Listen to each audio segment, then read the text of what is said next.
श्याम मानव channel को आपका समर्थन देने के लिए चैनल को जरूर सब्सक्राइब करें। चैनल के नोटिफिकेशन पाने के लिए बेल आइकन भी दबाएं।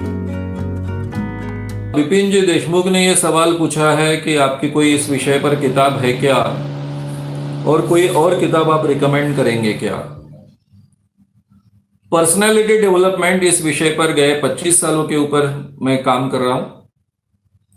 90 से लेकर यानी 28 ईयर्स हो गए प्रोफेशनल वर्कशॉप चला रहा। अभी बीच में 4-5 साल हो गए मैं मेरा पूरा समय अंधविश्वास के खिलाफ के काम के लिए दे रहा था, इसलिए ये वर्कशॉप अभी शुरू नहीं है। लेकिन ये विषय बहुत महत्व का होने के कारण फेसबुक लाइव के जरिए आपसे मैं बात कर रहा हूं। और इस विषय पर काफी किताबें हैं। अभी ये देखो, स्व सम्मोहन और व्यक्तिमत्व विकास नाम की ये जो किताब है, छोटी सी किताब है, लेकिन उसमें काफी अच्छे ढंग से बेसिक्स रखे गए हैं। ऐसी छोटी छोटी काफी किताबें हैं जो मेरे ही प्रकाशन ने प्रसिद्ध की है, अलग अलग विषयों पर भी। उस विषय का संदर्भ आएगा तो मैं बताऊंगा। लेकिन इस विषय पर अगर अच्छा मटेरियल चाहिए तो व्यक्तित्व विकास इस विषय पर सही मायने में देखा जाए तो मैंने हजारों किताबें पढ़ी हैं। और मुझे आज भी लगता है कि डेल कार्नेगी की किताबें ये बेसिक किताबें हैं। बहुत अच्छे ढंग से साइकोलॉजी को, इस विषय की जो साइकोलॉजी वो बहुत अच्छे ढंग से डेल कार्नेगी ने अपनी किताबों में रखी है। तो डेल कार्नेगी की कोई भी 2-4 किताबें आप उठा लीजिए, उनको पढ़िए। इस विषय के काफी अच्छे बेसिक्स आप तक आ जाएंगे। और अमोल जुमड़े जी हैं, उनका है कि आपने बोला कि टीवी यानी बच्चों के लिए खतरनाक होता है, तो या ऐसा आपने कहा है, ऐसा उन्होंने सुना है, तो ये सच है क्या? जुमड़े जी ने जो कहा है कि टीवी, सवाल पूछा है कि मैंने कहा कि टीवी बच्चों के लिए खतरनाक होता है। देखिए, पहले 5 सालों में बच्चे,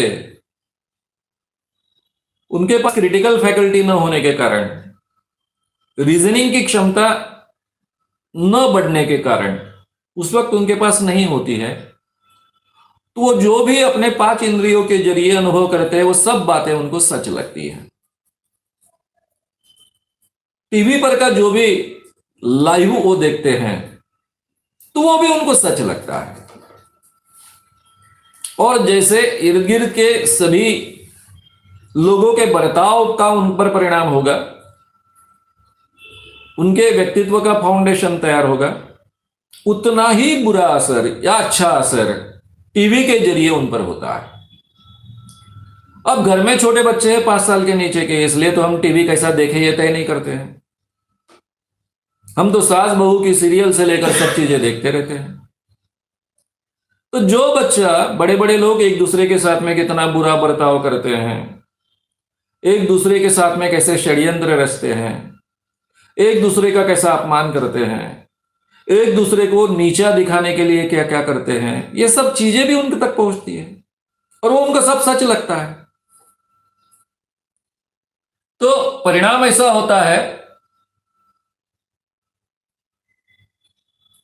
कि ये उनको सब सच लगता है। इस कारण परिणाम ऐसा होता है कि उनको काफी चीजें समझ में नहीं आती है। चालू आहे बरोबर की बंद झालं?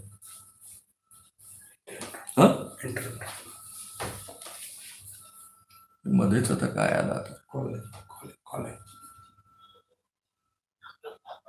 हेलो,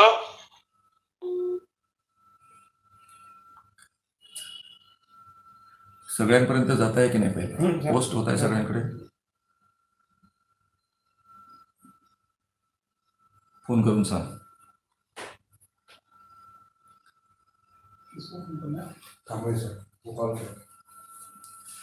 तो मित्रों, बीच में रुक गया था।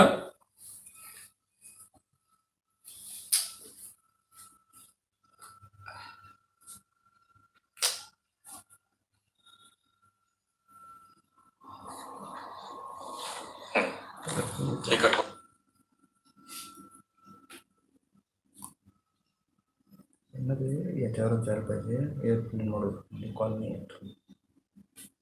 होणार का म्हणजे? मग ते हे बंद होईल माझं.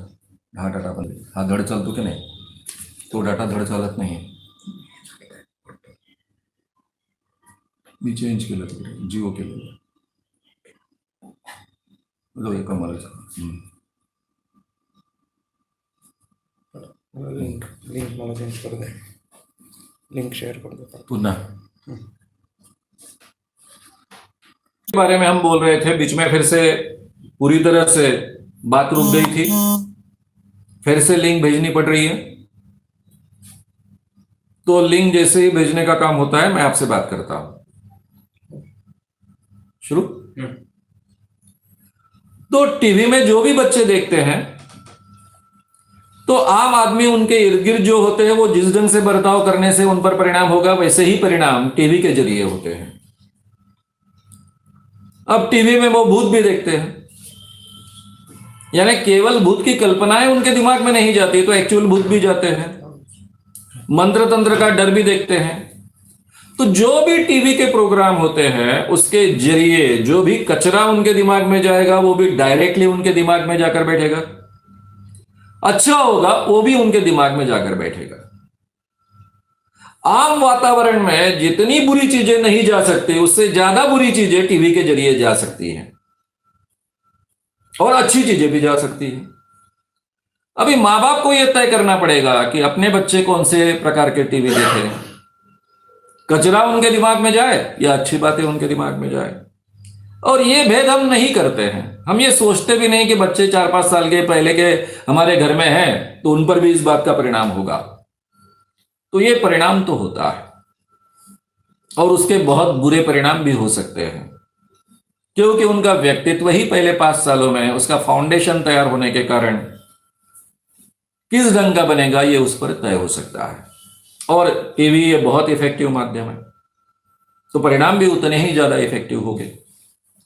इसलिए हमको बच्चों पर संस्कार करते वक्त इस बात के लिए भी बहुत सजग रहना आवश्यक है. हम जितनी केयर बच्चों की करते हैं, उन पर पैसा खर्च करते हैं, उनके स्कूलों और बाकी चीजों के ऊपर जितना खर्च करते हैं, उतना साइकोलॉजिकल उन पर क्या परिणाम होते हैं उसके बारे में सजग नहीं है. उसके बारे में हमने सजग होना चाहिए. अब बच्चों पर संस्कार कैसे किए जाए ये भी मेरा लोगों के सामने रखने का विषय है. उस वक्त बहुत विस्तार से इस पर बात करेंगे. अभी मुझे लगता है यहां तक ये सीमित बात ठीक होगी. नितिन सावळे करके हैं, उनके 2 सवाल हैं.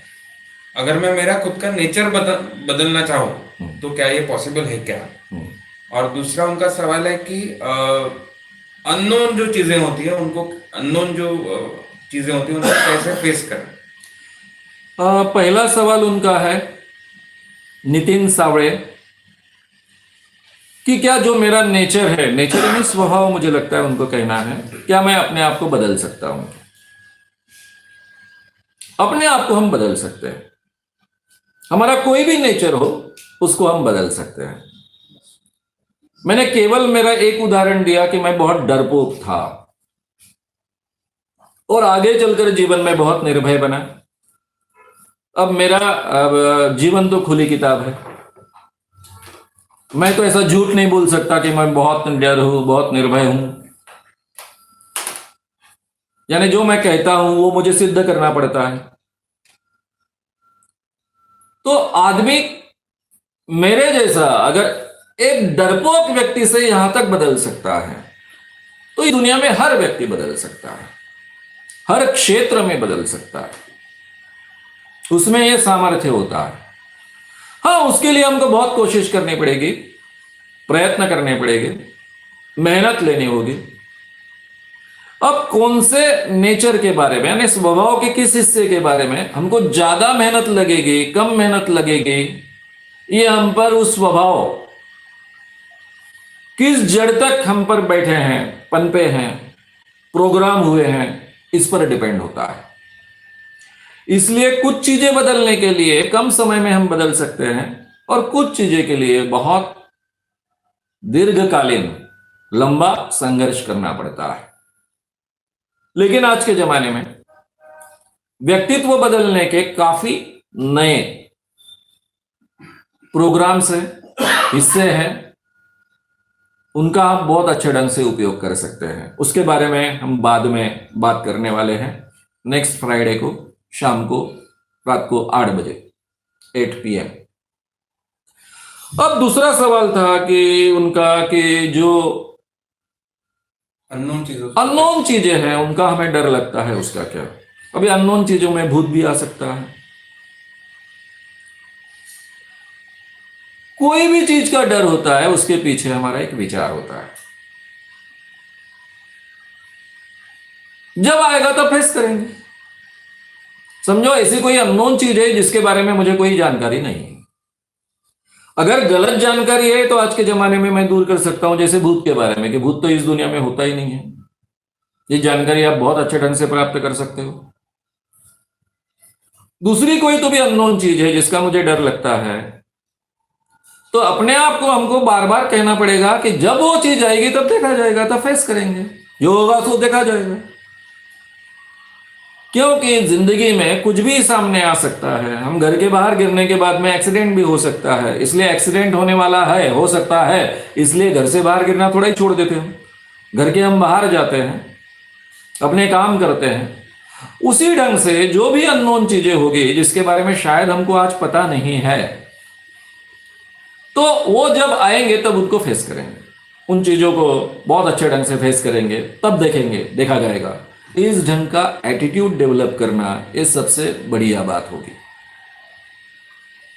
और विट्ठल पाटिल खराटे करके हैं, उनकी एक कंप्लेंट है आपसे। वो शुभदास महाराज जी का जो गांव था वहां से हैं। उन्होंने कहा जो वहां पे मराठी साहित्य सम्मेलन होने वाला था वो आपने होने नहीं दिया, और इसलिए गांव के ग्रामीण लोग वो सब सुनने से वंचित रह गए। उस बात पर आप क्या कहें? विट्ठल पाटिल खराटे, इन्होंने थोड़ा सा अलग सवाल पूछा है, ठीक उसको भी लूंगा, ये विषय से अलग सवाल है।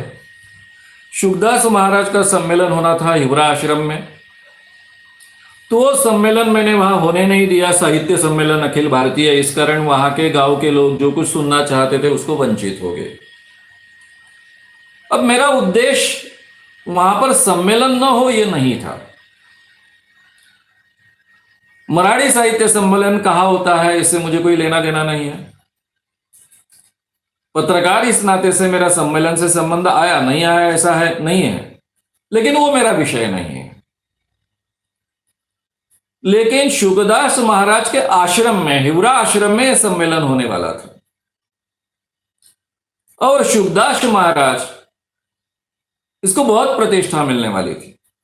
स्वामी विवेकानंद जी का अवतार वगैरह वगैरह वगैरह, बड़े बड़े लोगों के साथ में उनका नाम लेना शुरू हो गया था।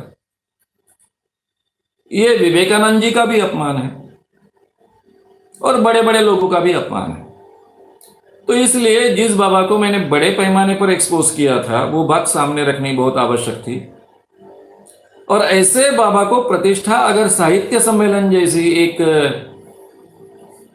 प्रक्रिया देती है तो ये समाज में बहुत बुरी चीज है, इसलिए मैंने विरोध किया था। मेरा विरोध गांव के लोगों को अच्छी बातें सुनने को नहीं मिले इसके लिए नहीं था, ये कृपया आप समझ लीजिए। मैं अपने क्षेत्र में जो काम करता हूं उस क्षेत्र में बहुत ही ताकत से काम करता हूं, और दूसरे क्षेत्र में मैं कभी वहां जाकर अपनी बात रखने की कोशिश भी नहीं करता। हालांकि मैं काफी किताबें मैंने लिखी है, फिर भी अपने आप को साहित्यिक नहीं मानता हूं, पत्रकार ही मानता हूं। साहित्य सम्मेलन से मेरा कोई डायरेक्ट संबंध नहीं था, यही तक ये बात सीमित थी। कृपया ये बात आप समझ लीजिए, गांव के लोगों का नुकसान करना ये मेरा कभी उद्देश्य नहीं था। नितिन सावळे थोड़ा एक्सप्लेन कर रहे थे कि यानी वो सुपर नेचुरल या भूत वगैरह वैसी चीजों का नहीं, बट जो नए लोग होते हैं, नए लोगों से मिलते वक्त डर लगता है, उनको कैसे फेस करें, उसमें कुछ ऐड करेंगे? अच्छा।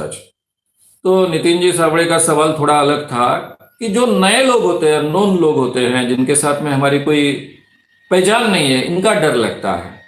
तो सीधी बात है उनको फेस करने, डेलिबरेटली वही बात बार बार करने की, नए नए लोगों से मिलते रहने का। और उसके लिए जो आसान तरीके हैं, थोड़ा आपका काम आसान करेंगे, उसके लिए क्या टेक्निक्स हो सकते हैं, ये नेक्स्ट फ्राइडे को मैं आपके साथ बात ही करने वाला हूं उसके बारे में। नीरज अनिल फड़के करके हैं, उनका है सवाल, अंधश्रद्धा रिलेटेड है। सदगुरु जग्गी वासुदेव और श्री श्री रविशंकर, इनके बारे में आप कुछ बताएं। बहुत लोग इनसे इन्फ्लुएंस होते हैं। मुझे लगता है ये सवाल आप तक पहुंचा है। नाम क्या बोला? नीरज अनिल फड़के। नीरज अनिल फड़के जी ने सवाल पूछा है। 2 बाबाओं का नाम लिया है, एक सदगुरु जग्गी वासुदेव और दूसरे श्री श्री रविशंकर। मैंने बहुत बड़े इंसान, मानव, व्यक्ति बहुत नजदीक से देखे हैं। महात्मा गांधी को मैंने देखा नहीं, लेकिन बहुत अच्छे ढंग से समझ लिया है। विनोबा भावे, जिन्होंने भूदान मूवमेंट चलाई, भारतवर्ष में हमारे खेत की जो बॉर्डर होती है उसका 1 फीट हिस्सा इधर के उधर हो गया तो लोग एक दूसरे का मर्डर करते हैं। ऐसे भारत देश में वो 13 साल तक पूरे भारत में घूमे और घूमने के बाद में उन्होंने 80 लाख एकड़ जमीन दान में प्राप्त की और वो काफी बांटी भी गई। वो आह्वान करते थे कि आपको अगर 3 बेटे हैं तो चौथा बेटा मैं हूं और मुझे चौथा हिस्सा दीजिए। और लोगों ने 80 लाख एकड़ जमीन, इतना बड़ा काम करने वाले विनोबा भावे हैं, बाबा आमटे हैं, जिनके बारे में मुझे कुछ कहने की जरूरत नहीं। इन सब लोगों को मैंने नजदीक से देखा है। ये सभी आम इंसान हैं, अपने आप को कभी बाबा नहीं कहते। जो भी अपने आप को बाबा कहता है, जो भी अपने आप में कोई आध्यात्मिक शक्ति है ऐसा दावा करता है, अपने फोटो लगवाकर वहां पूजा अर्चा करता है, या फिर मेरे फोटो रखकर आप मेडिटेशन करो ऐसा कहता है, ये सब व्यक्ति अपनी बाबागिरी चमकाने के लिए ये करते हैं। अब रहा सवाल इन दोनों का, जब मैं विस्तार से इन लोगों के बारे में बोलूंगा तब बोलूंगा, लेकिन जिस किसी को समाज का भला करना है उसको आज के जमाने में अपने आप को गुरु कहने की जरूरत नहीं है। आज के जमाने में बाबा कहने की जरूरत नहीं है, खुद के फोटो लगवाने की जरूरत नहीं है। इतना तो मैं डेफिनेटली कहूंगा। तो उस बारे में विस्तार से, जब उस बाबा का क्या चलता है, उसमें क्या वैज्ञानिक खामियां है, इस बारे में विस्तार से चर्चा करूंगा जब समय आएगा तब। श्याम मानव चैनल को आपका समर्थन देने के लिए चैनल को जरूर सब्सक्राइब करें। चैनल के नोटिफिकेशन पाने के लिए बेल आइकन भी दबाएं।